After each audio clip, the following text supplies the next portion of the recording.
over there in San Diego, Doc? It's very nice here. The rest of the country's frozen, and we're like pretty balmy. Yeah. Yeah, I heard that Texas was getting a lot of snow and stuff like that. Yeah, I guess they're not used to that cold, and it messed up their whole power system is shut down for millions of people. Yeah, it sounds pretty rough. Oh, that's terrible. Yeah. All right, here we go. That looks good. I'm just going to update the website. All right, we're ready to rock and roll. This is great. Where did you go? Where is my screen here? Okay, here we go. So, welcome everybody. This is Naturopathic Doctors for Truth, where we're speaking about topics that like the Starship Enterprise, where few dare to go, or where we must go. We're not here to agree with everything and be always on the same page, but we're here to have dialogue and discussion. Certainly, one of our endeavors is to bring on elders and bring on naturopathic doctors that have something to say through their experience and their knowledge, and to hear their voice during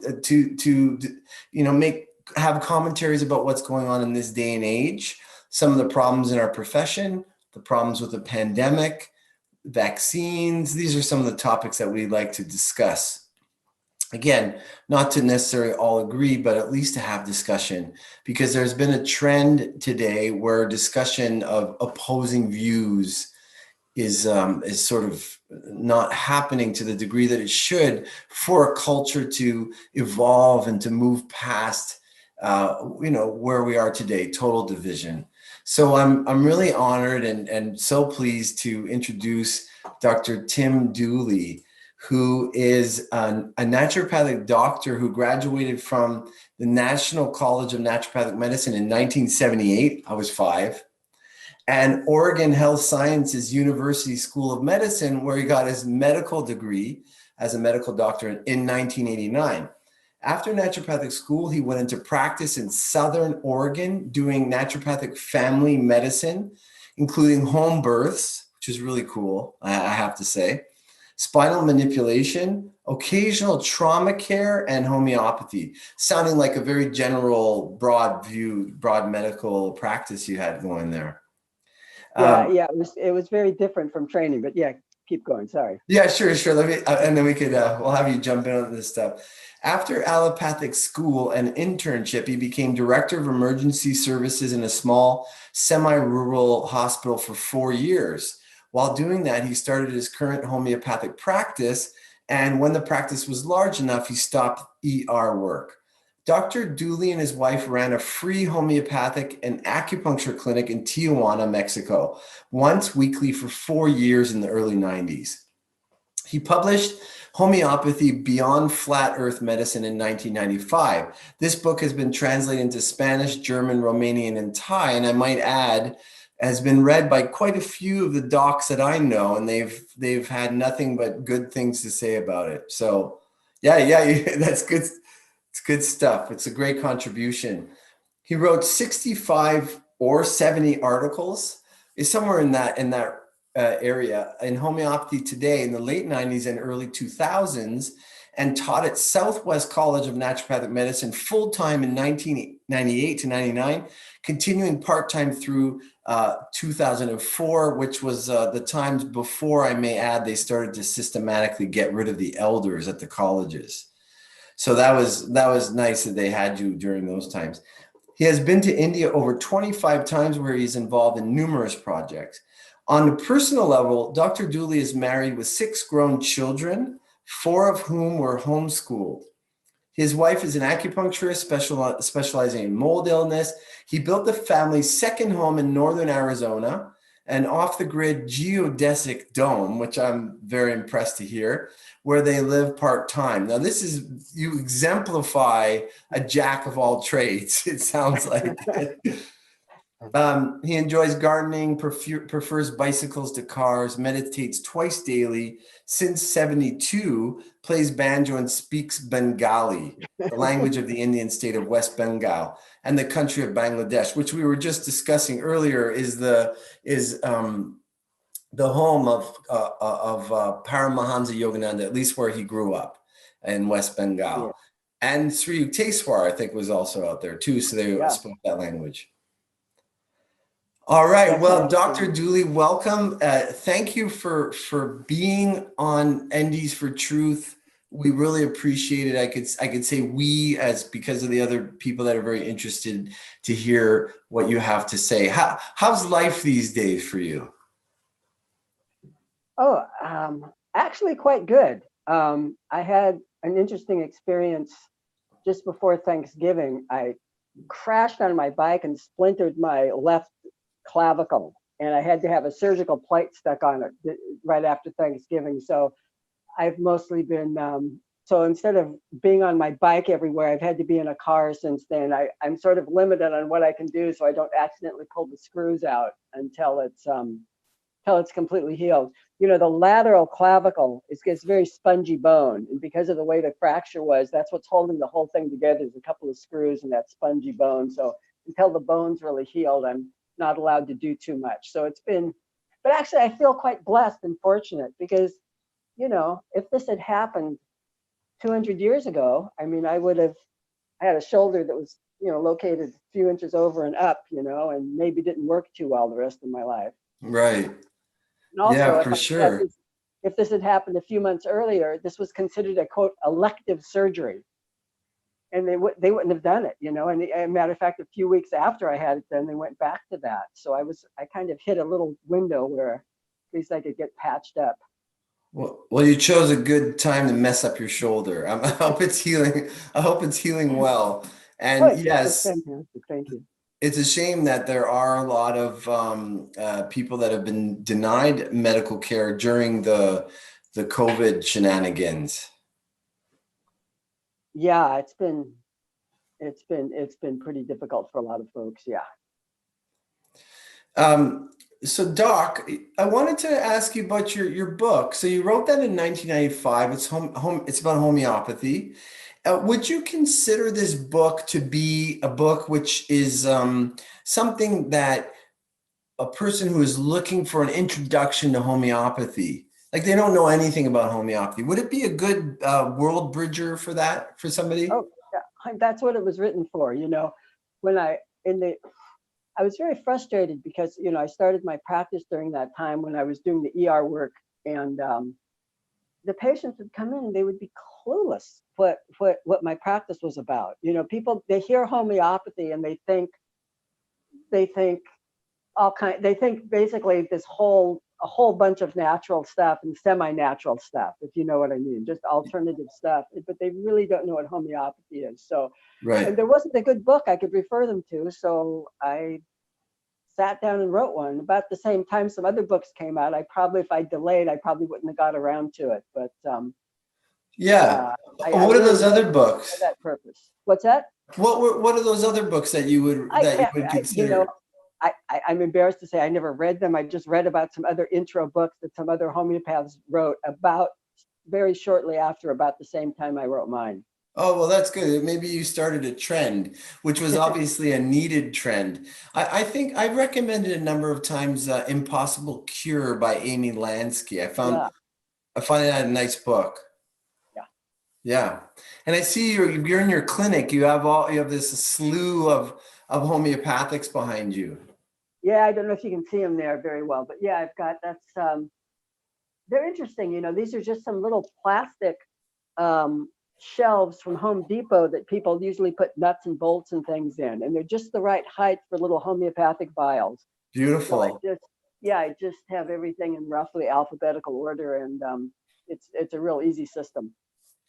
So now you've studied both naturopathic medicine and conventional medicine. You have your degrees in both, and you practiced for a while under your medical degree. Did you ever get like flack or did you ever have issues being a homeopath as a medical doctor? Um, Well, when I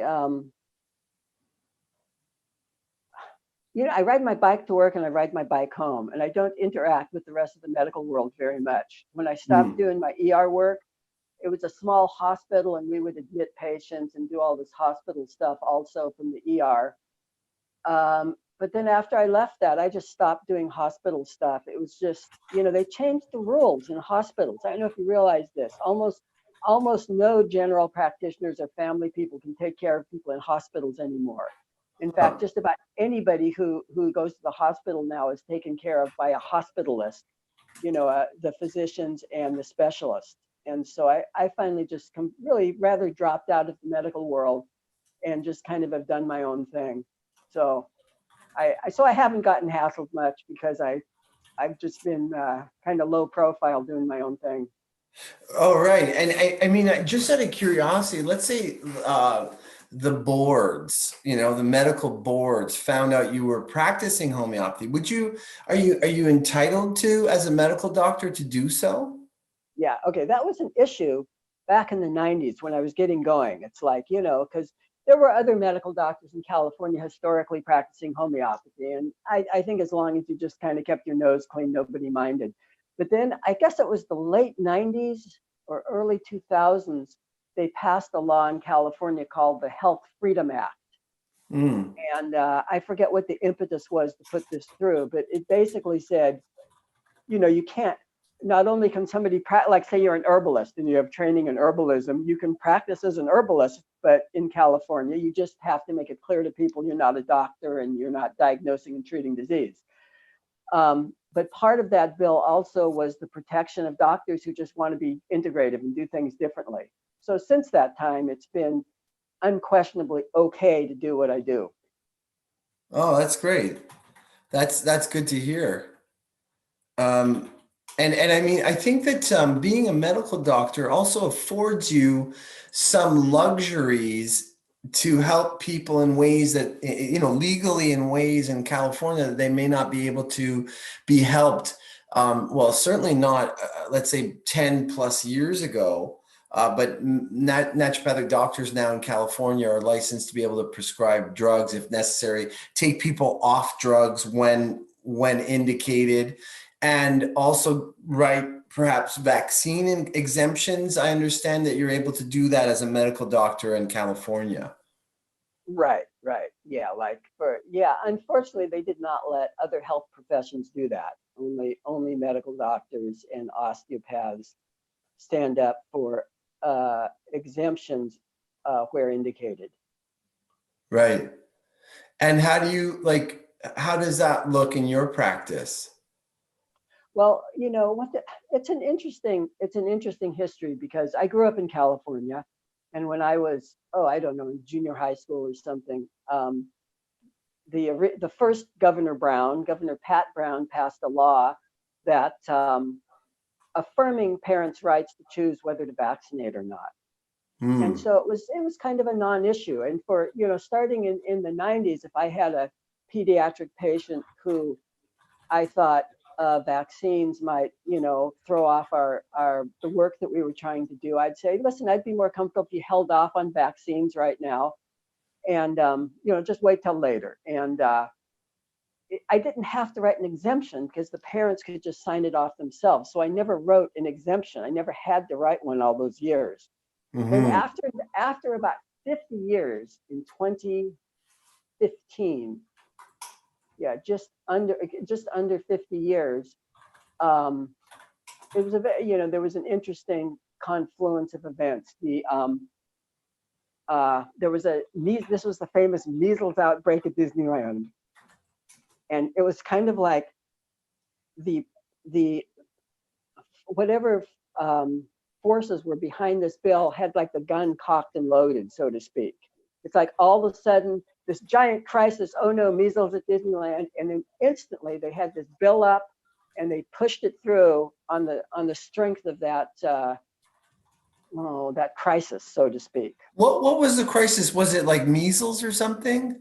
Measles. It's like measles. It's like, I grew up next to Disneyland. When I was a really little kid, they built Disneyland, and I was at Disneyland all the time when I was a kid, because it used to be you just paid a couple of bucks to get in, and then you had little tickets to go on the rides and stuff.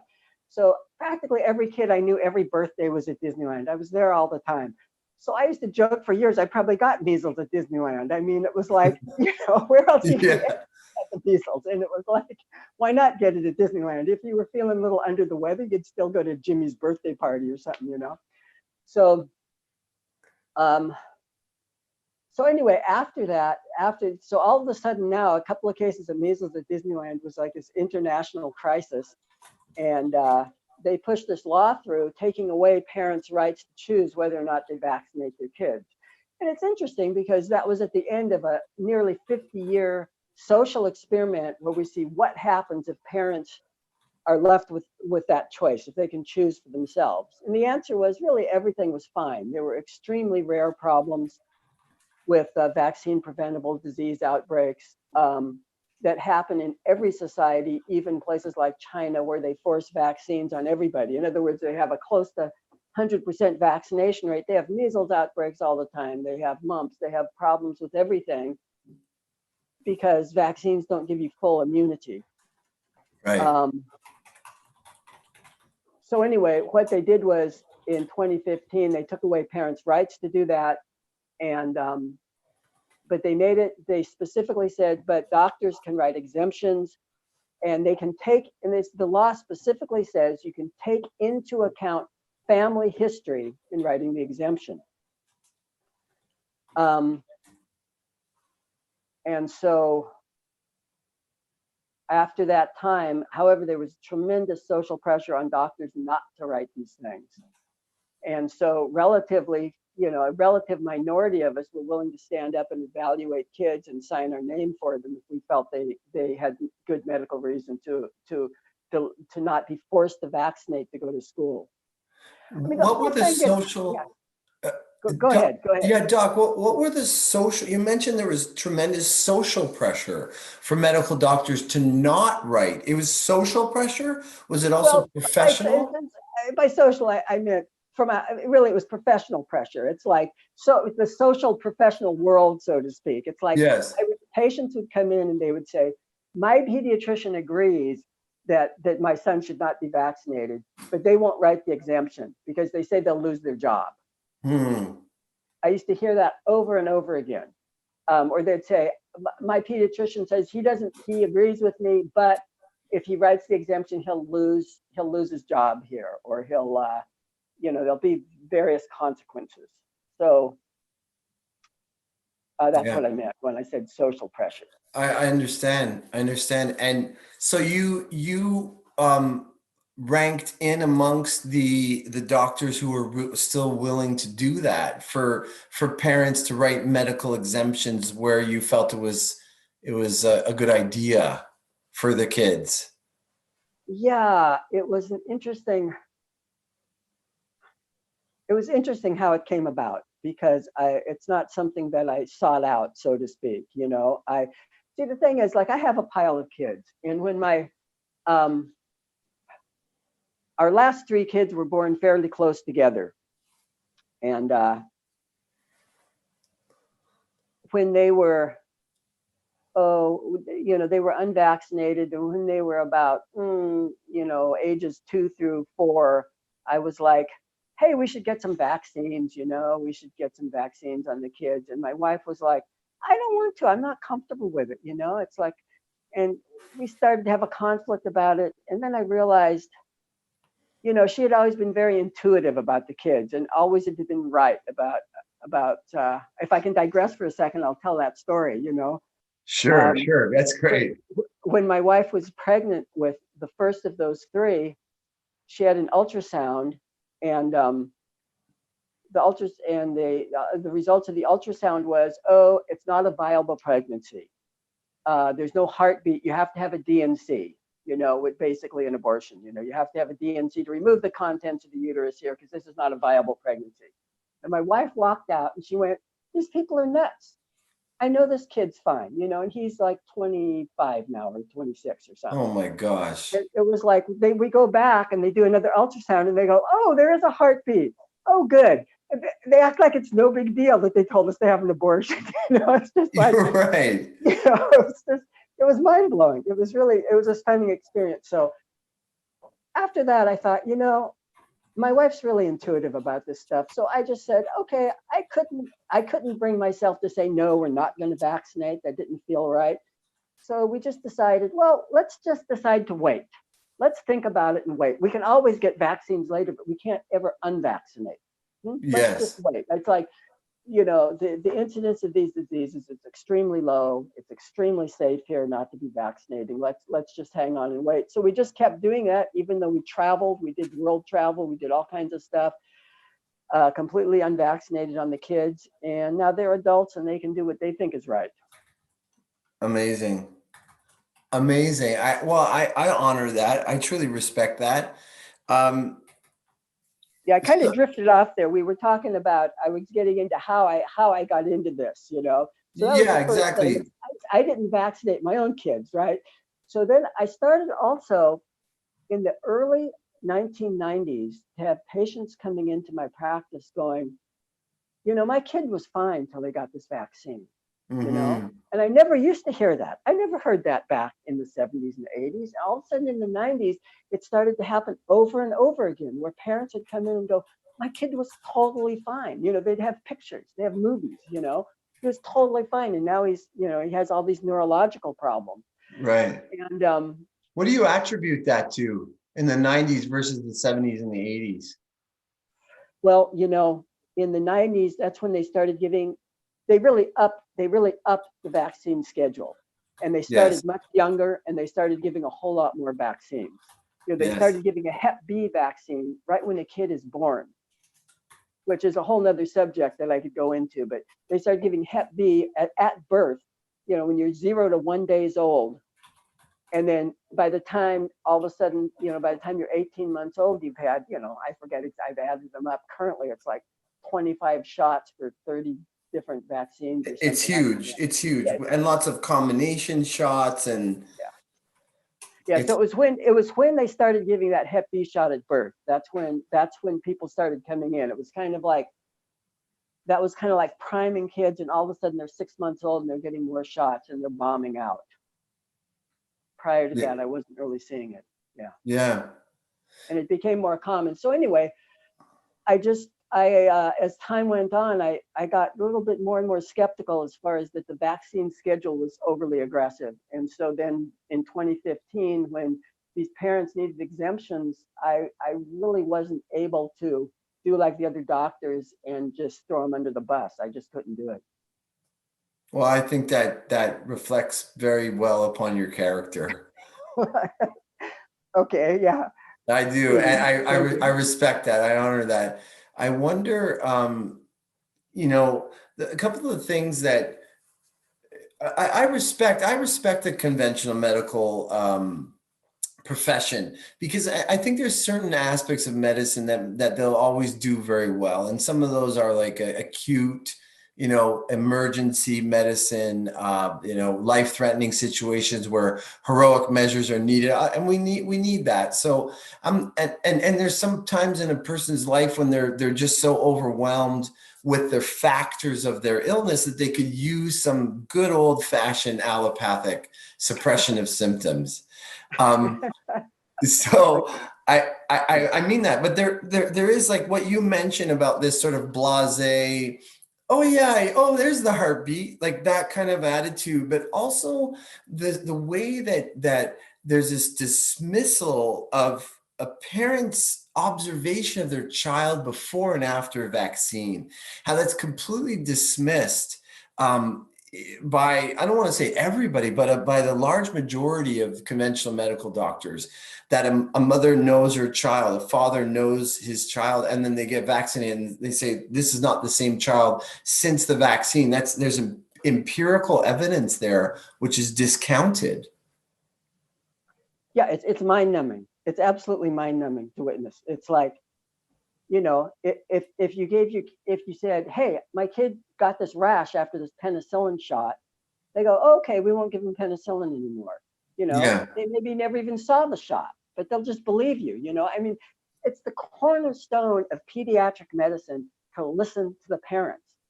That's the cornerstone of it. It's like, and everybody knows that. Every pediatrician knows that, and yet they do exactly what you say, and it's it's it's it's mind numbing. It's just absolutely mind numbing. There's quite a bit of that going around these days, the mind-numbing things. There are people dying from the vaccine, the COVID-19 vaccine, unfortunately, quite a few. And a lot of I've heard quite a few people who are supportive of the COVID-19 vaccine say, correlation is not causation. So just because they had the vaccine doesn't mean it caused their death. And I find that one of those mind-numbing things, as you said as well. Well, it's interesting too, specifically with regards to that, because if they had tested positive for COVID-19 a few days before, even though they had no symptoms from it, and then they dropped dead, they would say it was from COVID-19. Even if it's like a heart attack, they go, well, maybe the COVID-19 caused them some hypercoagulability or something, and they'll Right, put COVID-19 down.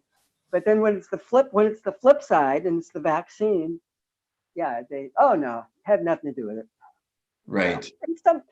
And on both sides, there's some truth on both sides, I'm sure. I don't, yeah, but it's an interesting, um, what's the word I'm looking for?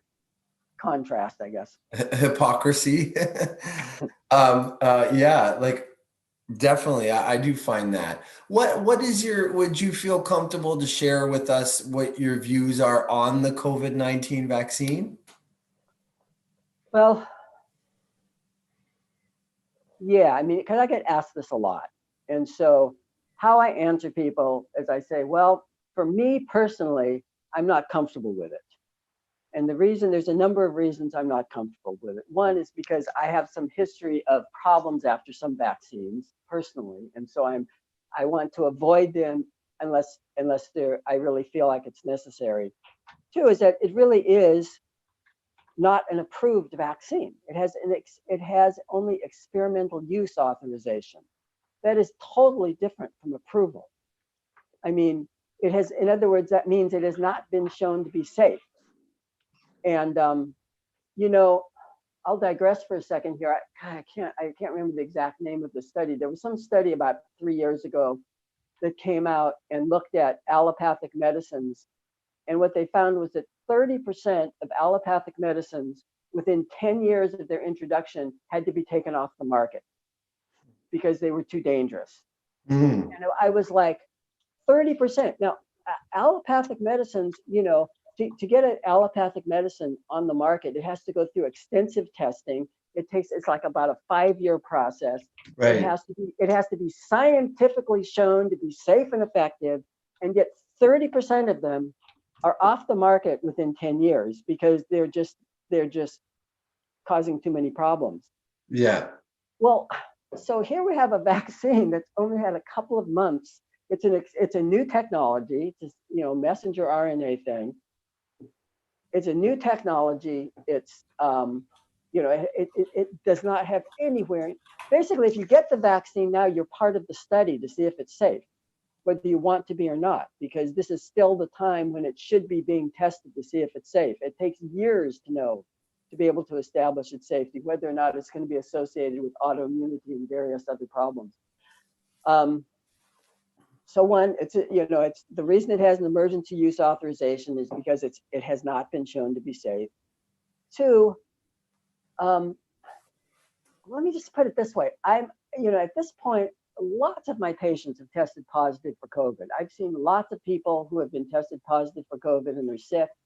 All of them have done really well. Um, and I don't mean to belittle the fact that that it can be a very serious illness in people, because they say here in the States, nearly 500,000 people have their death has been attributed to it. It's approaching that. So I don't mean to belittle that at all or downplay the tragedy of it. But at the same time, for me personally, I'm more scared of the vaccine than I am of the disease. Yeah. Having seen so many patients and things, I have trouble believing I haven't been exposed to it at this point. I should probably go get tested, but I haven't.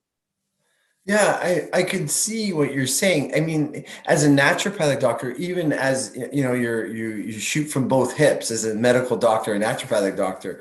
But as a naturopathic doctor, there's things that we could do when somebody's sick, Yeah, and you could help them improve. If somebody is getting sick from a vaccine, it's a lot more difficult, especially given the fact that we're altering the expression of DNA. Some expressions of the news around the vaccine, the mRNA vaccine says there isn't a change to the DNA, but I think that that's false. I think there is. yeah, I don't know. I frankly don't know. It's definitely a new technology. It's entirely appropriate to call it an experimental technology. Um, and just based on what I've seen, I think we need. I think caution is needed here before bringing this out on a mass scale. Yeah. Um, I Yeah. I mean, mean, even some of the most rabid pro-vaccine people, when they were first developing this, were saying, no, this is not a good idea to develop this so quickly. This is a dangerous thing to do.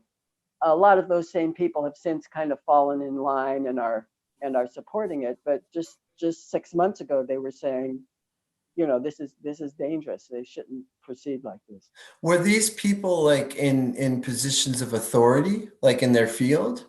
Well, yeah, these are people with position of with who are very influential promoting vaccines in America. Some of them were standing up and really questioning the wisdom of pushing something through so fast. But I just saw one of them recently on a little interview, and he was now speaking about it in a very positive manner. So yeah. I wonder what the change, what brought about that change of attitude. It certainly isn't the lack of adverse reactions or the very clear positive results on protecting people and stopping the spread of the virus. Right, right. Yeah, that's another reason that I tell people also as far as why I'm not getting it. It has not been shown to actually prevent the spread of the virus, although in some people it definitely prevents more serious illness. But it's still not known. It's still theory. That's why you still have to wear masks and social distance and all this, because you still get the disease, but you just don't get sick from it. You still catch it and you might be able to spread it. And it's still not clear whether or not you can spread it after the vaccine, which is Right. kind of defeats the whole herd immunity argument as far as the vaccine goes. Um, but on the other side, I'd say, and I usually tell people, yeah, maybe it'll turn out this is a great vaccine and this new mRNA thing will be a great boon, and maybe so. But right now, that's going to have to be proven to me before I get in line. Right. Yeah, I can understand that. So yeah, this is great. I'm enjoying speaking to you and hearing from you about these topics. And you feel free to share any stories that you can recall. I wanted to ask you because I'm really curious about the landscape of naturopathic medicine in 1978 when you graduated. So you started in 1970. Wait a minute. Okay, 1974 when I was 1 year old. um, how was it like? What was the profession like? What was your studying like? I just love to hear a little bit about that from you. Well, it was very interesting because one question I often get asked by people is because I went both to allopathic and homeopathic school. Is which one's naturopathic school? Which one was more rigorous or whatever? Actually, naturopathic school was more difficult than allopathic school by a good margin. And the reason Wow. was back then, you know, let me back up for a second here. At least in North America, the profession had almost died away in terms of education. And all that was left, to the best of my knowledge, was National College of Naturopathic Medicine, which was a few rooms in Dr. Bastier's office up in Washington. And he had 2 or 3 students going through, and would graduate every year or something like that. And then in 1973, Dr. Broadwell, Robert Broadwell, somehow approached the profession and said, hey, he came up with this idea of opening another branch of the school in Kansas. The first 2 years were going to be in Kansas, and then the second 2 years in Oregon or Washington. So I was part of the second class of this kind of new wave. All of a sudden they go from 2 or 3 students a year to 20 to 25 per year, and I was part of the second class there. So the whole thing was kind of, so how they came up with the curriculum is they went to every state that licensed naturopaths, and you had to satisfy every state, because these states had these extremely archaic laws that said you need so many hours of anatomy, so many hours of this. So they took the most from every state. So Oh we my had this gosh. insane number of classroom hours. I mean, it was completely over the top. I mean, it was just nuts.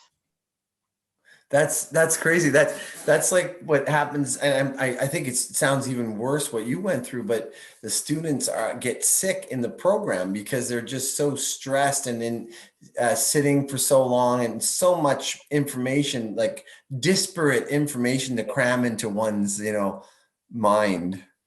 Yeah, yeah, it was real different back then. It was kind of like the whole education and being new in practice in the late 70s. It was kind of Wild West. I don't know what else to call it. It was just kind of seat of your pants, and you figure it out as you go. It's probably still like that to some extent for everybody in anything, but it was rather marked back then. That's amazing. And so you graduated, I believe, if I'm not if I'm not incorrect, the year before Charlie Cropley. Is that right? Charlie Cropley was in the Yeah. same. Yeah. Yeah, Charlie Cropley was a year behind me. So the first 2 years in Kansas, my second year, he was the first year. Then I went out to Portland my third year, and then I saw the fourth years who had been second years when I was the first year. So I was with them for that year, and then the next year, Charlie's class came out when I was in the senior class. That's cool. And what inspired you? Because you became a medical doctor after being a naturopathic doctor, and when we had chatted earlier about it, you said half your class did the same. No, not What half. motivated you, and what do you think motivated them? Yeah, no, it was a fourth of the class. Oh, a fourth of the Yeah, class. it Okay. was 20. There were only 20 graduates in my class. I don't have the photo. Oh, I don't think you can see it. That's the photo up there on the wall. It's like 18 guys and 2 women, back in the 70s. Yeah, That's, yeah. That's the that's what it reverse was. now, by the way, in Yeah, that's what I naturopathic hear, medicine. which I think is very cool, actually. But Yeah. I don't know why. It's like, for me, I guess I can speak for myself, and okay, one of my classmates was from Thailand. And when he went back to Thailand, they wouldn't recognize his education. So he had to go, I think he went to the Philippines then and got a regular MD degree, but then he came back and practiced a very integrative style of neurology, actually. But for me, what happened with me? The medical profession was extremely antagonistic to us back then. In Southern Oregon there, I mean, we're seeing the same patients. I mean, sometimes you have to interact, and these guys wouldn't even talk to me. Huh. It was, some of them were still under the impression that it was against medical ethics for them to even talk to me, which is, they used to have these things in allopathic medicine where talking to a chiropractor or some other practitioner was considered unprofessional conduct, and you could get disciplined for it. Jeez. But that had gone to court and had been for a number of years, illegal to do that. Hmm. But a lot of these, people don't pay attention to that. They still thought that was the case. And so you start to go, well, what do these guys know that I don't know? What's their trick? Why did they treat me this way? That was part of it. And then also, it was kind of like my life went through some changes, and I got straddled with a bunch of debt. And so it was actually easier to go back to school and sort of roll my debt over. I could sort of put it off and go back to school and do student loans and stuff. And so that was part of it. if I had been there in Southern Oregon and hadn't had that circumstance in my life, I probably wouldn't have bothered to do it. But kind of, it was just kind of a confluence of things. And finally, it was just, life just kind of pushed me in that direction. It just kind of happened. Sure, it's so interesting. So having both of those experiences, the studies, the knowledge, and the practice, what do you have to say about your medical hat and your naturopathic hat? What do I have to say about my medical hat and my net? What exactly do you mean there? I'm It's not a quite. bit of a vague question. All right, let me put it a little bit more to the point. So because there are some, let's say, opposing or asynchronistic aspects between naturopathic medicine and conventional medicine. What do you have to say about that? Having practiced, you were a homeopath for a good part of your practice. You understand what I'm asking? I think so. I have the same perspective I had as when I was just licensed as a naturopath. When I was 24 years old and just got my license as a naturopath, it was like, I really have the same perspective. I mean, I know more. So in a sense, I have a different perspective, but in the sense of my approach to the patient, it's really just the same, because what I learned a long time ago is like, and this is what I would tell if I ever gave a graduation talk for a naturopathic school, I'd say, look, healthcare is really easy. Just another human being's coming to you for help, and you're just trying to help them. And just if you think like that, all of a sudden everything gets real simple. You're just trying to help somebody. They're just coming to you for help. You may or may sometimes that help isn't even going to be something medical. It's just going to be hearing about their problems or something, or telling them to buy new shoes, or you never know. But if you take that perspective, just kind of the whole allopathic thing sort of melts away. Because I just, most allopathic doctors, they practice on the pharmaceutical model. It's really people come in and they're really just, quote, diagnosing disease, quote unquote, and then finding the pharmaceutical agent to treat that, or refer them to some specialist or something. Right. And I've never had that perspective, and I still don't. So yeah, so it's sort of like I've never put that hat on, so to speak. Well, that's amazing. Like when I actually considered becoming a medical doctor before I did my studies in naturopathy, because I wanted credibility, and was uncertain what kind of credibility you'd get as a naturopathic doctor. But I'm glad I didn't do that, because I don't really care about credibility now. The medicine speaks for itself, and the word of mouth and helping people, that speaks for itself. That's the number one thing. Yeah. So I'm not so concerned, and I appreciate hearing from you about that. No, absolutely, absolutely, absolutely. It's people. A lot of students contact me, or potential students, who say, I can't decide what to do. And I'm always like, if you want to do natural medicine, go to natural medicine school. If you go to allopathic school, it's like you're in this milieu. It's like you're caught in a river and you're lucky to get out. You're getting swept away in this river. And it's like, you can't even see you're in it because everyone else is moving with you, if you follow what I'm saying. I mean, Yes. with me, that almost happened. Luckily, I kind of hit a rock in the river and was able to climb out, if you will. I mean, there was so much pressure in allopathic school to have some specialty or other. And curiously, as a medical student, the specialty that I really hit it off with, to my total shock and amazement, was the neurology department. It was like somehow we just clicked. And so I thought, well, okay, I guess I'll go do neurology. So I asked the head of the neurology department, who had been my attending, to write me a letter of recommendation. He said, sure, sure. We made an appointment for me to go to his office. And I went to his office that day, and he was sick and he wasn't there. Now, if he had been there, he probably would have written me a letter. He would have written me a letter. He would have written me a glowing letter, and I probably would have ended up a neurologist.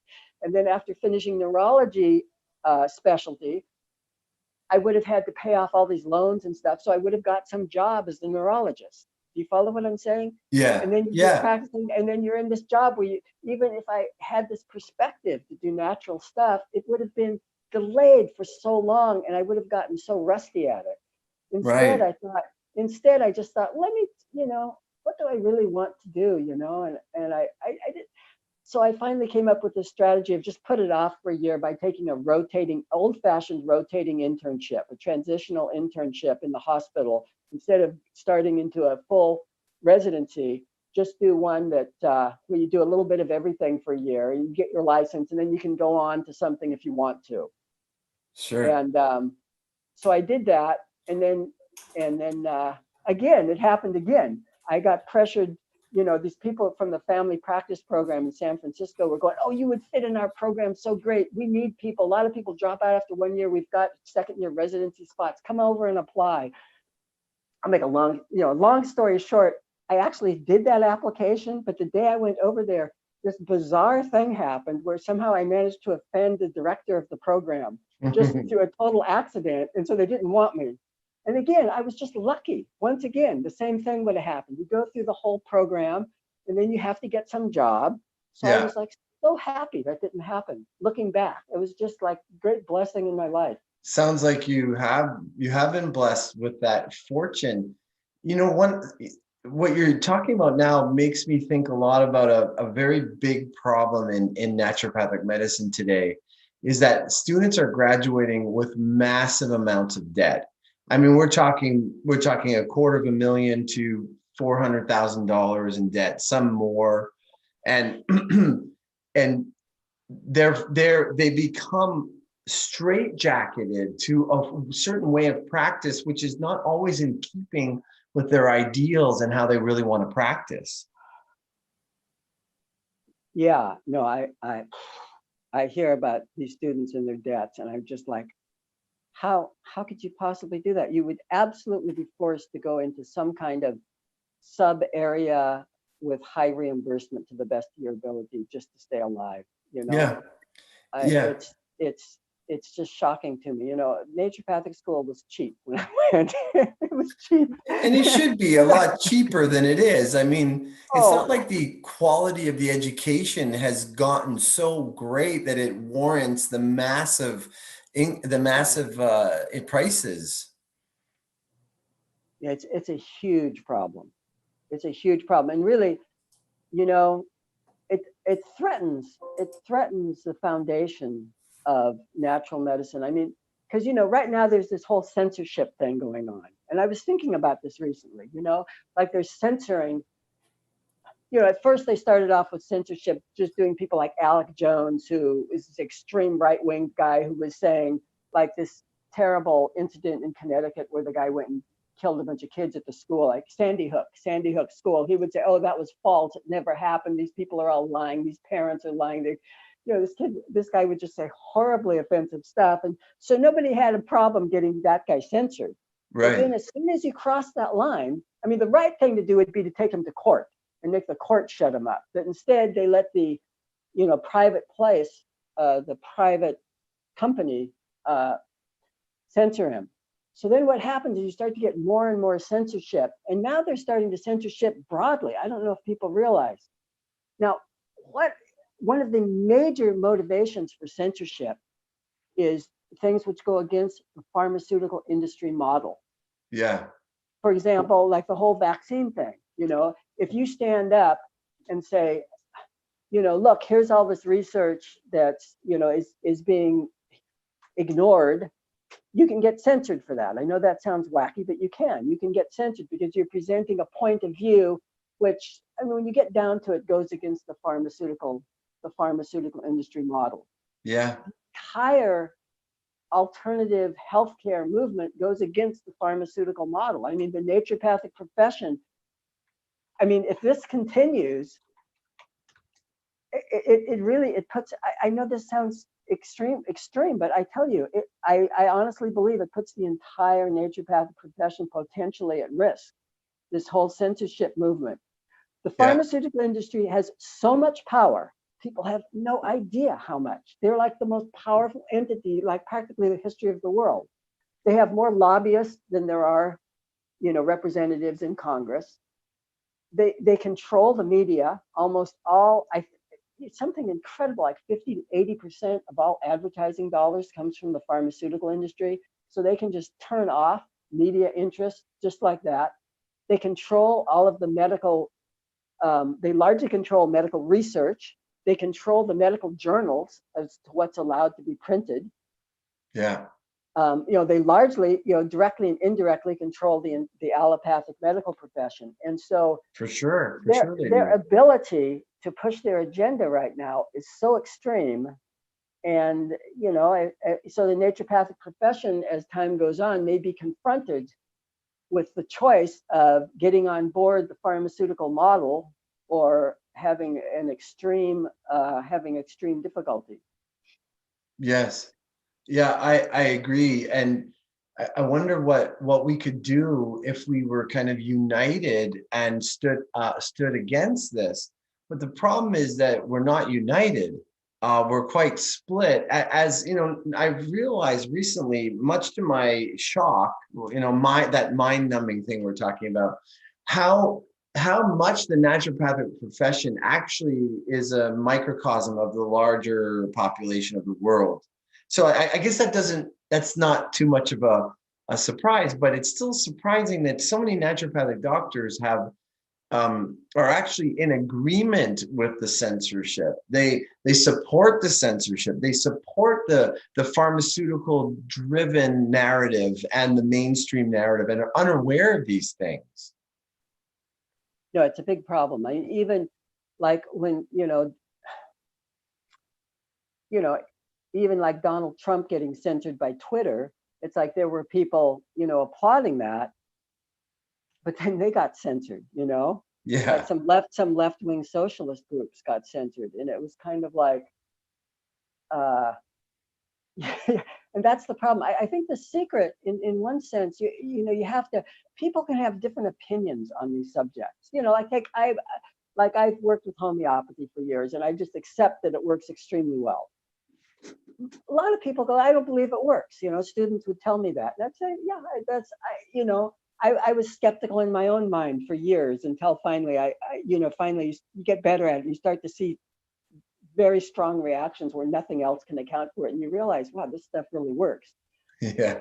But my point is, it's okay to have different opinions. I mean, that's the reason I started talking about Donald Trump and all that, is that I really believe you have to stand up collectively for reasonable freedom of speech, if you follow Yes. what I'm saying. And Yes. that's like within the profession should be standing up against censorship. I mean, it's critical really, it's critical.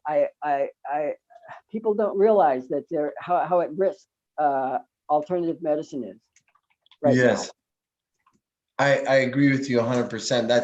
That's probably the number one reason that I'm doing this, and that you're here and we're talking like this, to shed light on that fact, how serious censorship is, because it's going to lead, if it continues to gain in unopposed power, it'll lead to some kind of version of Stalinist Russia, Maoist China, Nazi Germany. This is history repeating itself that we're seeing. You know, one of my patients who brought his kids in for to get evaluated for vaccine exemptions, he had this incredible history. He was from Moldova or Moldovia. How do you say it? It was it was part of the Soviet bloc. Okay. And so when he was a kid, he grew up basically in the Soviet Union. And Yeah. he said when he was a kid, they would just come to the school and they'd just give people shots and stuff. And he said that happened to him like in first grade. And after that, he got very dull in school. He had extreme difficulty going to school. And so when he was in fourth grade, he said some guys came in gray suits and talked to the teacher quietly. And she looked around the classroom and pointed at me. And so this guy says, yeah, so they took me out and they took me to some place and they gave me this experimental vaccine. And he goes, it completely creamed me. I don't even know how I got home. I couldn't go back to school for weeks. And he goes, after that, I couldn't even read. I'd look at the words on the page and I could not understand them. He goes, I could memorize the page and I could be able to say it and I still wouldn't understand it. he just like he was intellectually creamed after that. He said it got a little bit better when he got to be an adult. He became like a singer, because went into this artistic thing where he could use his mind that way. Yeah. And then after he got married and things, it started to get somewhat better. And interestingly, he had come and his kids, I think he had 4 kids, and they had different amounts of vaccines. And the kids who had had the most vaccines had the most chronic health problems. Then he looks and he points at his daughter. He said, "I'm so proud that all my kids are smarter than I was," and he points at his youngest daughter and he goes, "Especially that one." He goes, "She's never had one vaccine. She never gets sick and she's smart as a tack." You Yeah. know, There was a story that impressed me a lot. I saw that a lot in these evaluations, these vaccines evaluations, where you'd have families with multiple kids, and the kids with the most vaccines always had the most chronic illness, almost without fail. I mean, usually with great significance. It was Yeah. a very interesting experience. Yeah, seeing people from all over and talking about this. Absolutely. I'm comfortable finding causation with correlation. Yeah. um, so this is great. This is so great. I want to take this opportunity. I really want to. It sort of happened spontaneously with Dr. Charlie Cropley. It happened spontaneously with Andre Sain. I had him on here. I kind of want to know, like, I want to feature a question. How do you see what do you see? How do you perceive the most powerful medicine? Like, what is the most powerful medicine? Oh, I mean, it doesn't even have to be limited to, like, say, a modality, but just like, how do you perceive healing happening in the human being? I would love to hear your take on that, Doc. There's so many ways to answer that. That's the problem. It's like there's kind of more on the mundane level. It's like as the years and years have gone by, I've been mind blown how if you can get people to eat right, how you can heal so many problems. And this kind of is a little bit of a digression, but what I found was over the years I was treating people homeopathically and they'd get well and they'd get sick again. They'd get well and they'd get sick. And finally I realized it's because there's some lifestyle issue that is not being addressed. Like Hmm. if you read Hahnemann, actually he he talks about that. Homeopathy is for treating dynamic disease. Lifestyle disease has to be treated by changing lifestyle. Uh, And there's just no getting around that. And it's so potent. And in fact, skeptics of homeopathy to this day say, well, yeah, Hahnemann got good results because he changed everyone's diet and stuff. Because he did. He was very strict. Hahnemann was very much a taskmaster. You ate what he said to eat, and you didn't eat what he said to eat. So there's probably a little truth in that. So anyway, I had a patient today who was just, I mean, with her, it's like her whole life and all of her health problems all have to do with relationships and love. It's yeah. just like she just has this pattern to get in with these relationships with people who just aren't good for her, and then she gets very ill, and it's just with her, it's all her human experience and her human interactions that Sure. create her health, and mostly just around love and caring. Yeah. Yeah. So so Well, this is good. Keep going. So you said there's lots of, I mean, I hear you, like the nutritional aspect and lifestyle, and then your mental, emotional, and yeah, just if whatever you feel you want to I mean, roll off your tongue. I mean, even my collarbone here, it's like I said, I actually feel fortunate that I was alive at a time where, okay, this could get fixed. Yeah, it's a drag being off my bike for month after month, and it's a drag lifting everything with one arm so I don't pop those screws out. But hey, in another 3 to 6 weeks, it'll be completely healed and I'll be full tilt, just except I'll set off all the metal detectors. Oh, is that But right? yeah, That's interesting. yeah, Yeah. stainless steel plate. I could get it out, but then they take the plate out and then there's holes in your bones and you have to go through another healing process because your bones are weak from the holes where all the screws were. Right, right, sure. I'll probably just leave it. Yeah. Yeah, sure. Okay. Well, yeah, that's great. I mean, I do appreciate that. And let's say you have like maybe you could just give us a couple of pearls of wisdom. Like if you do have, I don't even know if we could address the COVID-19 like chronic effects from that vaccine because it's a very different technology. But when you've worked with people who are vaccine injured, what is your approach? What do you do for that kind of a thing? Well, it's interesting because I've just seen it seems like the multi-pronged approach works best. I Uh-huh. mean, and that means like some kind of, dietary things. It's interesting because, the famous Andrew Wakefield, who Mr. Controversy wrote the paper back in the late 90s about measles. But really what he was a gastroenterologist. He said the MMR vaccine he thought was potentially related to autism. Um, but what his really paper was about the gut and how the MMR vaccine was changing the gut in kids, and then they were getting chronic illness from that. And that Mm, really seems to be true, is that the gut is somehow affected by so many medical modalities.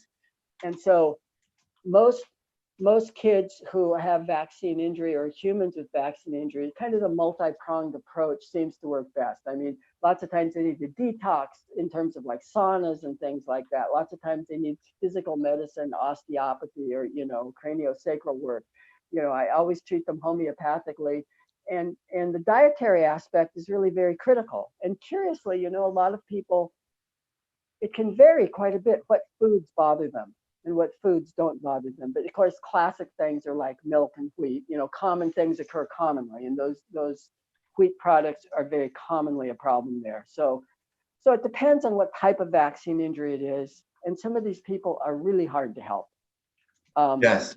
I was a civilian doctor working here at the Navy base in San Diego in the early 90s when I came to San Diego. I was doing the ER work, and I hadn't quite started my practice yet, so I'd go down there and I'd see all these Navy guys, and they had just had Operation Desert Storm, which was the first. Yeah, it was when Iraq took over Kuwait. How do you say it? Kuwait, Yeah, Kuwait, Kuwait, Kuwait, sure. and had taken all their oil, and so everyone, oil. If oil's involved, of course we're going to get involved. So there was a big military armada goes there, and they just pushed them back into Iraq. That's all they did, and then they stopped. But all those guys, this was during the big anthrax. They were afraid there was going to be anthrax attacks. So Hmm. I gave all these people experimental vaccines, a whole bunch of them. And there was what happened after that was what was called Gulf War syndrome, Yes. where these guys they're still sick. I mean, my goodness, 30 years later, most of these people are still quite ill. I see some of them, and they were fine before all that, and they've been sick ever since. My point being, it can be really hard. It can be really hard to help these people. Yeah. Yeah, it And can be. Yeah. and Doc, they don't attribute the Gulf War syndrome with the experimental anthrax vaccine, do they? Well, hey, for a long time, they wouldn't even admit there was such a thing. They were just going, "Oh, these guys are a bunch of cake eaters, they're just a bunch of wimps, man. There's nothing wrong with them. It's all in their heads and stuff." Well, finally they said it's true. But when you talk to I don't think it's officially recognized that it was, but when you talk to Gulf War syndrome victims, most of them, it's right there as one of the most likely probable causes. Yeah. Okay. Yeah, that's really tough. Yeah, vaccine injury can be so hard. It's a real heart-wrenching thing when you have these parents with young kids and they had healthy kids before a certain vaccine, whether it's right at the beginning or somewhere in the middle, and then their kids stop talking. They can go into a deeply autistic state. They Yeah, no, can yeah, no, have all I kinds had of stuff. when I back in 2016, when I was just starting to see people get referrals for these vaccine exemption things, I had one young mom who came in. Well, she had like three kids, and the middle kid had had had gotten, he had gotten some shots, lost eye contact, started banging his head on the floor, and just kind of dissolved into this autistic state. for 3 years, but then he was coming out of it when she brought him in, and she was being told by the court that she had to vaccinate these kids. And so, you know, I'm a member of what's Physicians for Informed Consent. I don't know if you know, that's a group of you know, doctors who say, you know, informed consent means true informed consent. It means letting people decide what they think is right. But Yeah. there's an attorney there who represented this woman for free. And so I wrote up this big letter to the judge, you know, explaining this whole thing and explaining why I thought it was absolute malpractice to try to vaccinate any of these kids, given their history. There was more to the history than that. And Yeah. he took it. He took it. Yeah. Did He he? yeah, yeah. The judge took it. I was surprised, but he said okay, and he didn't make him get vaccinated. Amazing. That's actually a remarkable story. That's a great story. Yeah. Oh, it was such a hair-raising history. Yeah. Yeah. My gosh. Yeah. And do you like, so like, let's say, because I actually work quite closely with homeopathy as well.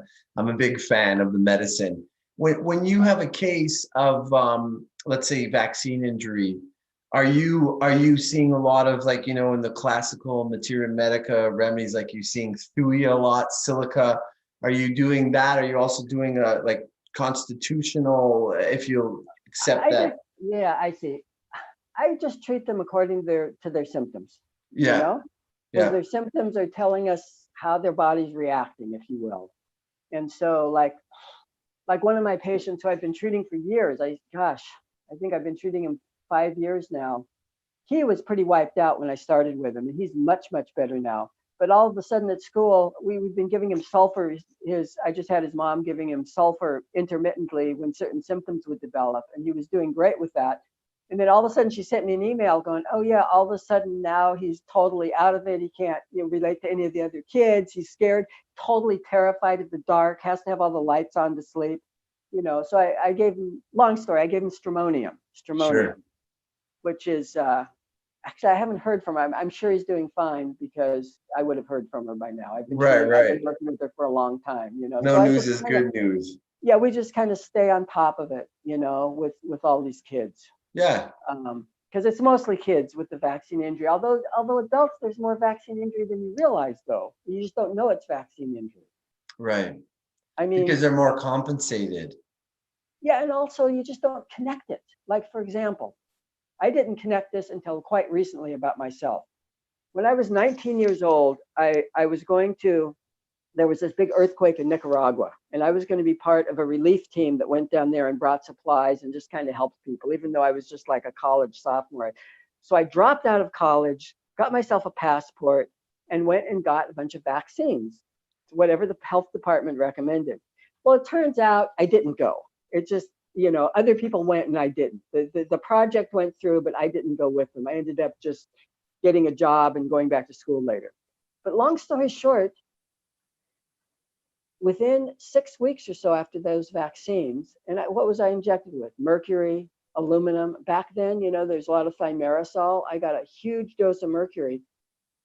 I developed sleep paralysis and sleep apnea, Hmm. where it would happen mostly if I was meditating. If I was meditating and I fell asleep,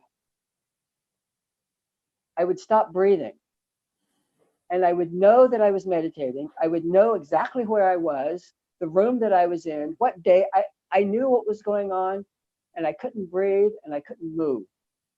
And finally, my oxygen saturation would drop so low that finally my brainstem would kick in and I'd start breathing. And it was just like I'd been underwater and almost died. It was a horrible experience.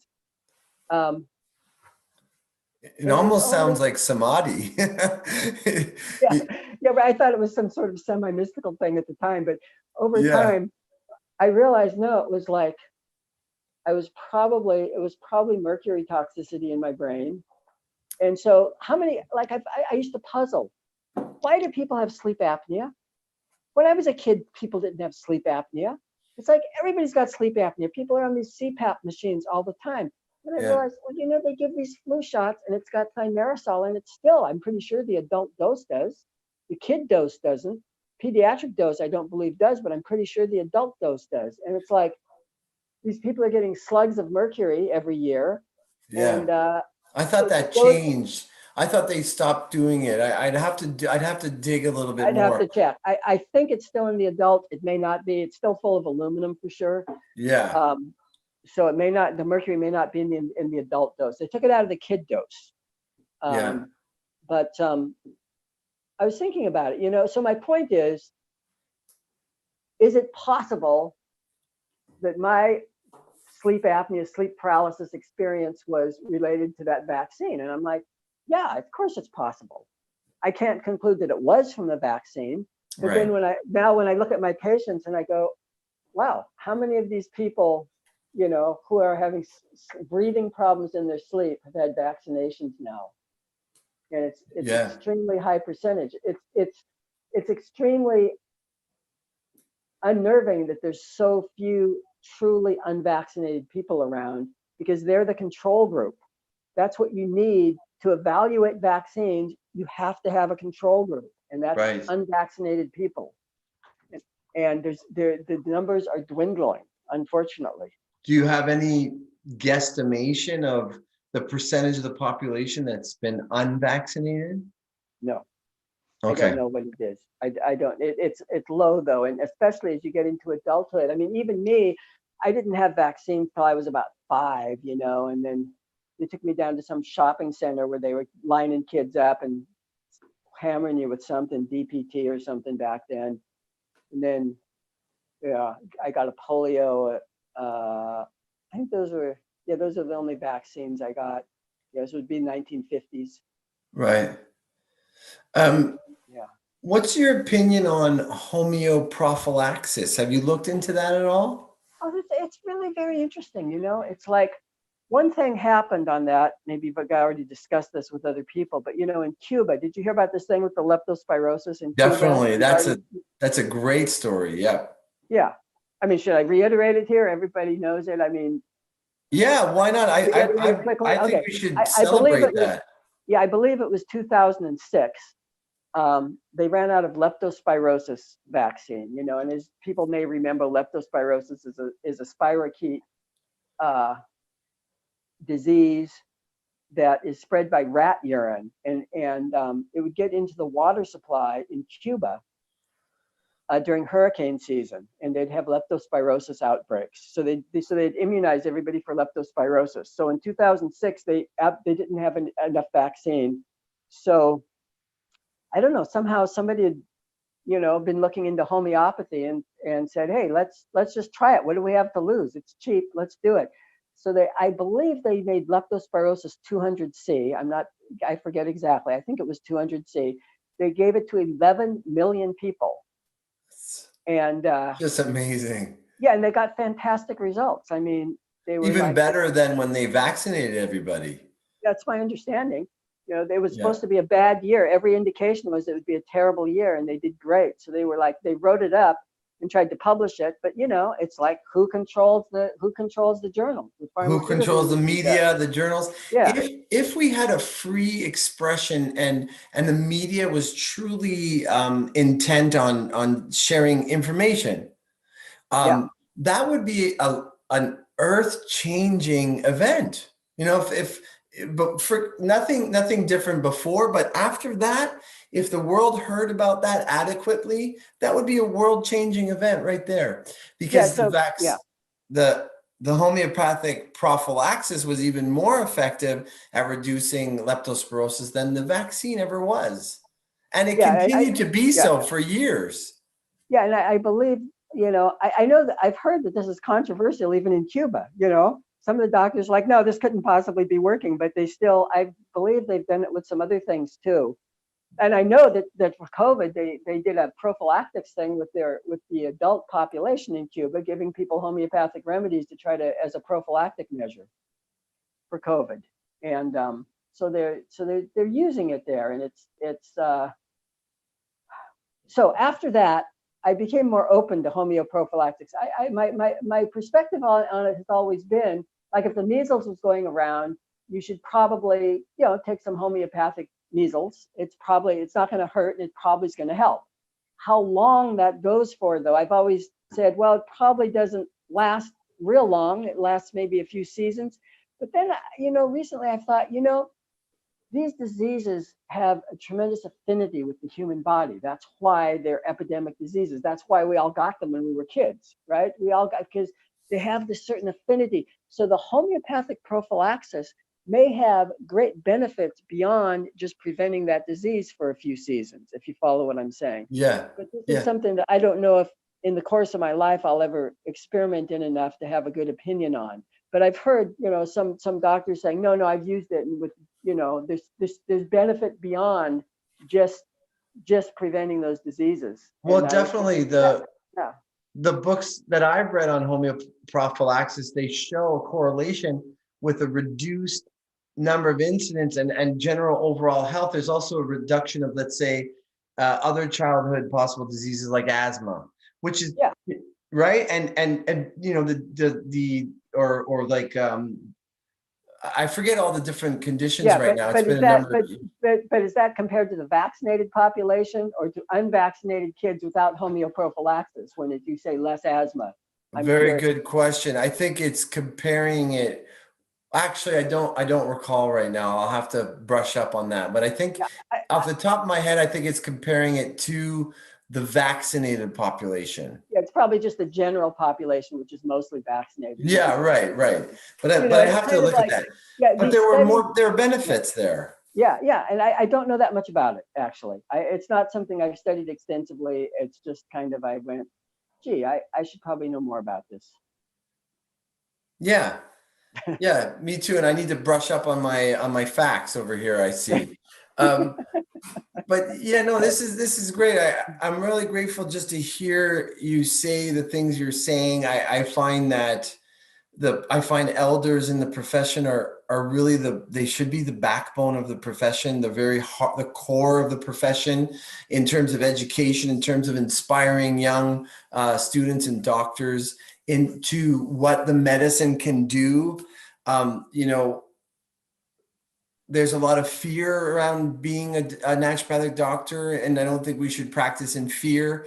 And I think that the confidence and experience of elders is so vital for our profession. Oh, well, thank you. Yeah, and when I was educated, when I went to naturopathic school, I mean, a lot of the professors were, educated in the 30s, or the 40s. I mean, they were, real old timers. And so it was interesting they had a lot of experience with modalities that I don't know how much get used anymore. Things like, what do they call it? Iontophoresis, where they put electrolyte solutions and electric pads to drive elements into the skin. Oh, cool. It was very interesting. They do all kinds of interesting things. Yeah. And They weren't inhibited as much as doctors are today and students. it was interesting. Yeah, it was really interesting. And Like Cuba, I I think I think it's such a amazing commentary on a society or on a profession that is open to trying things out, to experimenting, to reaching yeah, outside of the box. yeah. Like I was talking about my friend from my classmate from naturopathic school who was Thai and went to Thailand. Yeah. He got really into what were called nasal specifics, where you blow the balloons up the nose. Yes. There was Dr. Stober in Portland, who was this wild guy. He was wild. His hair stuck out. He was always smoking cigarettes, but he was this expert on this nasal specific, as it was called, where you pump the Yeah. balloons in there and adjust the face. And he Dr. would look Andre at, Sane is doing that in Montreal. He's a big oh, really? proponent of that. Interesting. Yeah. So Supat, my friend, who the Thai guy, he worked. What happened? It was like Dr. Stober, who was the big guy doing this in Portland, got injured or something and couldn't do it. And so Supat, as a student, started going to his office and spending hours a day being taught by Dr. Stober, and he became quite expert. By the time he graduated, he was really good. He could do the whole thing. And that's what I heard is what he went into in what he specialized in Thailand once he was fully licensed. You could see he specialized in treating kids with neurological problems by doing all this nasal specific stuff. Yeah. That's cool. But Yeah. I don't know how much that's taught or done these days. Yeah. I haven't heard anybody teaching it inside of the profession. Like when I was studying from 1996 to 2000, we would bring in these specialists, like because it wasn't part of the main program, but we would have them come teach in a weekend. A bunch of students would get together, pay for it, and like we did that with cranial sacral, up ledger. We did that with all different kinds of even homeopathic doctors would come and do their courses and stuff. So yeah, naturopathy has always been very open to, well, at least back in the day, to these different modalities. And I think we should continue to be so. It's Yeah. it's a privilege to be a jack of all trades, even though, there is the critique side of being masters of none, but eventually you could get some get some Well, expertise there. no, I agree with you. I think being a jack of all trades is a good approach, and you will naturally settle into one thing that you have an affinity for, kind of your own mental makeup. You'll kind of settle into something, but it's good to know. It's good to at least if you have true experience in these different modalities, you know when to refer them to somebody who does that, if you follow what I'm saying. Yes. If you have, so it's just kind of like the medical profession. It's embarrassing how ignorant they are of like homeopathy. Homeopathy is a major modality used throughout the world. It Yeah. has huge significance here in America and in the history of American medicine.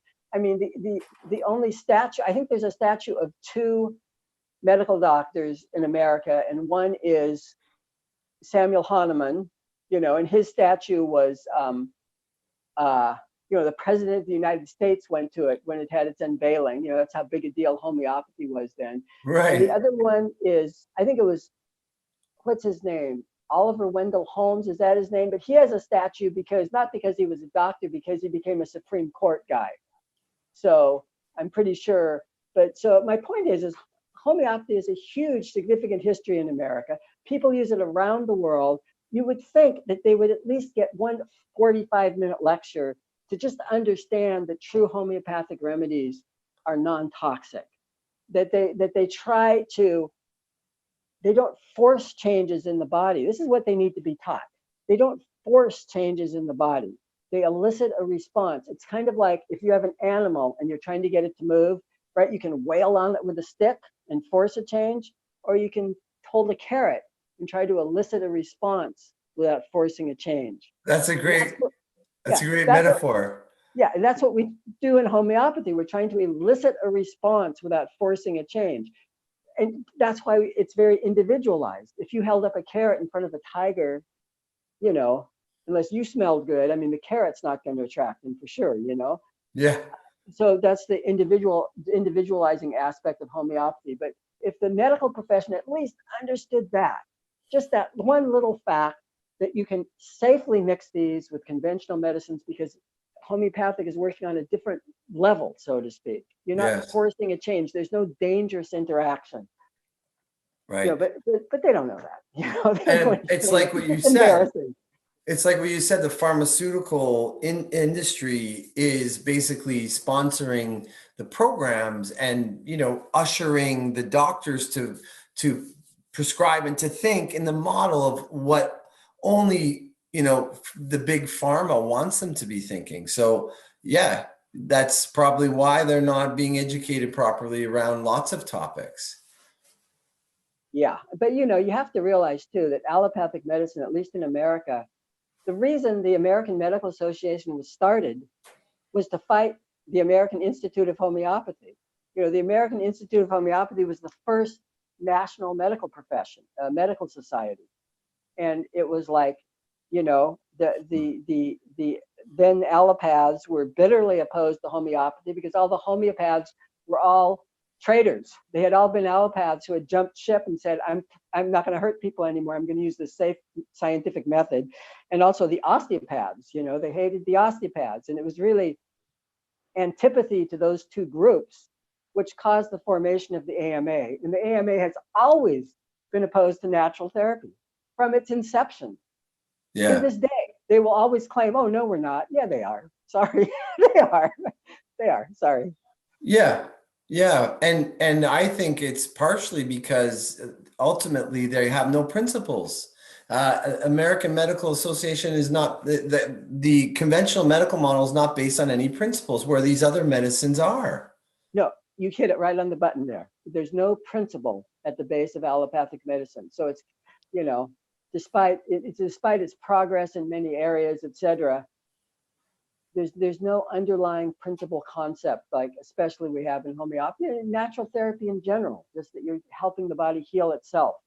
You know, the Yeah, concept of that doesn't exist in allopathic medicine, helping the body heal itself. They have no concept for it. no. It's just what the pharmaceutical drug does, what physiological action it has, and sometimes that's discovered by accident. You know, like Viagra was discovered by accident for use in erectile dysfunction because they were using it for some other kind of purpose that I Oh, forget what it really? is. I didn't Yeah. know that. They're like, hey, you know, when I take that thing from, I think it's blood circulation of the heart or something, they're like, I get these really great erections. Hey, let's market that for erectile dysfunction. Oh, really? I never heard that. That makes total sense, though. Yeah, but Yeah. There's a it, lot of drugs that are like that, actually. And it's so funny how there's some drugs that are used for so many different conditions. yeah, So it's interesting. there's not a unifying principle to it. It's just like, oh, it's been shown to be effective to reduce itch, you know, while you're, Yeah, if you no, have it's a really interesting. Like ivermectin, you know, an anti parasitic parasitic. drug, you know, has shown good promise with COVID as far as allopathy goes, using allopathic medicines. Right. Um, and of course, they're just going screaming after vaccines instead of using these other things which are cheap and shockingly effective in treatment. Um, but it seems to be effective. It's like, why should ivermectin's interesting stuff. Some cancer patients have done well with it too. It's Right. very curious stuff. It's like, I suppose some people would probably say, well, yeah, that's because it's treating parasites, and parasites are at the root of maybe their health problems. And I suppose that's possible. I don't know, or else it's just a chemical thing too. I don't know. I'm Well, very curious. Hulda Clark seemed to think so. You know, Hulda Clark with her cure for all diseases ideas, it's all parasites. Interestingly enough, I know that the other one that's a big helper for both the prevention and the treatment of COVID is hydroxychloroquine, which is also an anti-parasitic. I know that it's an anti-malarial Well, malaria is predominantly. kind of a parasite. Yeah, right. It's just a That's real right. little It's one. kind of so I put that question out to some other doctors and naturopaths, and I just said, have we made this? Do we understand why these anti-parasitics are being so effective with COVID? And I still don't know. I don't know at all. Do you have any theories on that? No, I don't know why. It's very interesting to me. It's also very interesting to me how patients with COVID, you know, your general health and vitality in terms of comorbidities and allopathic medication use is kind of the number one predictor of how much it's going to hurt you. You know, it's like directly correlated. If you've got lots of comorbidities and are on piles of meds, you are much higher risk for serious COVID complications compared to someone who's is not overweight, does not have comorbidities, and isn't on any allopathic drugs. It's very uncommon that those people have serious reactions in all age groups. That's right. That's right. Which shows you that it's the underlying state of the patient, not the virulence of the virus that is what is deadly. Yeah, yeah. No, it's just, and it's, yeah,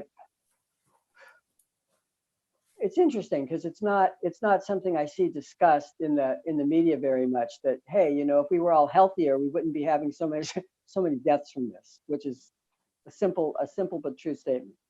Yeah, it is. And I have to say that some of the naturopathic doctors that I don't see eye to eye with about a lot of what's going on will call that COVID shaming. And I just have to shake my head at that. The idea that you're I haven't heard that term. Oh Sorry. gosh, I'm glad you've been spared. Like the idea that you're shaming a person by suggesting that their underlying state of health is a determining factor in how they'll be able to handle the infection. I thought that was naturopathic medicine 101. Yeah, right. It is very surprising that is that would be a controversial statement. My goodness. Yeah. Well, Doc, I feel like we could probably wrap up pretty soon if we'll have you on again if you so feel the inclination. I would love to offer you a few moments to share some wisdom, whatever comes to you. What would you like people to hear? What's a parting word of wisdom or a message you'd like to convey to naturopathic doctors or their students or even the general public? Well, you know, that's a good question. I mean, so many things pop into my head and you're trying to, oh, what's the best thing? I'll just say what rattles off. It's one, it's what I already said. That is, as far as doctors go, just try to help, just focus on just trying to help people. That's all. And all of a sudden everything gets real easy. You Yeah. know, somebody's coming in, they're just another human being. They're coming to you for help. And if you take that attitude too, it kind of creates a very positive healing feeling in the room, so to speak. Mm. At least I assume so, because Yeah. patients tell me that they really appreciate this, and I didn't do anything. I'm just trying to help them, and I'm not sure that, I'm not focusing necessarily on remedies, even though I, by habit, take a good homeopathic history, and then I'm always giving people remedies. That's another interesting thing, just as far as homeopathy goes. To take a good history, I'll share a couple of little things here. I don't know if Sure. people who listen to this are interested in homeopathy, but first, you just talk to people. Just ask them about their life. This is where all these clues come out. Don't sit there and focus on, do you like salt? I mean, that sort of thing. You can't ask that. You can never get a good history. Just talk to people. Ask them about their life. Ask them where they're from. Ask them what they do. And if you want to know about somebody's personality, the thing that works really well, for years I puzzled over this. I always say, here's a funny homeopathic question. When you were a kid, what was your personality like? And this is a very interesting thing because people will be very objective about their personality when they were a child. And their personality traits as a child are usually their default personality, if you follow what I'm saying. It's like Yes. their default, if they were very scared as a child and had a lot of fear, even though now they don't really live their life that way, it's still in there, if you follow what I'm saying. Yes. Etc. Yeah. So I have found that. I mean, you talk about like some pearl, that is one thing that took me years and years to figure out how to ask. And it works really well. And people will go, oh yeah, when I was a kid, and I'm still that way, but they would never have said so if you had, you got to kind Yeah. of sneak up on it. I But yeah, think just, that's great. yeah, That's a great pearl right there. I love that. I love yeah, that. Thank it you. works. It works really well. But then the other thing I'd say is just what I already said too about, I believe, about lifestyle. And you you have to, people need to eat real food. Real food is something found in nature. It's not something extracted from what's found in nature. Like Mm. sugar is not real food. Oil in a bottle is not real food. I'm sorry. Protein bars are not real food. Real food is an avocado. Real food is rice. Real food is a sweet potato. That's real food. And if you can get people to eat solely real food, whether they eat any animal products or not. And people need overwhelmingly plant stuff, and some people have some specific thing they can't eat, like some grains or beans or something. But people, if they'll eat real food, and if they will eat overwhelmingly plant food, it's incredible how then you mix that with homeopathy. Oh my God, you get such good results. Yeah, if you gotta kind of work with people though. Sometimes it's a little hard to get them on board to eat that way, but it is the most basic, super important thing. Yeah. Amazing. It's so inspiring to hear doctors with a lot of experience and helping patients. It's like I think there should be a class just that. You bring in the doctors. They don't even teach principles per se, but they just talk about success when they did this and they did that and they did it. I think it's just Fantastic stuff. And I want to thank you again. Do you feel settled in your expression, Doc, after that? What do you mean? I'm Well, sorry. I don't. is there anything else you might like to say? uh, you hit the on button. You might not be able to turn me off. No, let's go. Let's just stop there for now. All right. That was better than expected, so to speak. Oh, it's great. I really appreciate you. I appreciate all that you shared, and I thank you so much, Dr. Well, you're Tim most welcome, Dooley. and I would like to say I thank you too, because I appreciate what you're doing. It's an awkward thing. You're putting yourself in a somewhat awkward position professionally, perhaps, sometimes in some quarters, but it needs to be done, and I appreciate it a lot. I thank you for that very much. And it's my honor to get the chance to talk to doctors like yourself. So that's definitely up on the positive side. There are a few, side things that come with the territory, but it's okay. It's worth it. And like you said, I really feel it's needed. So thank you for saying so. All right, Doc. So have a wonderful evening and enjoy the San Diego weather. Um, and stay well and keep on keeping on. Thanks so much, Moshe.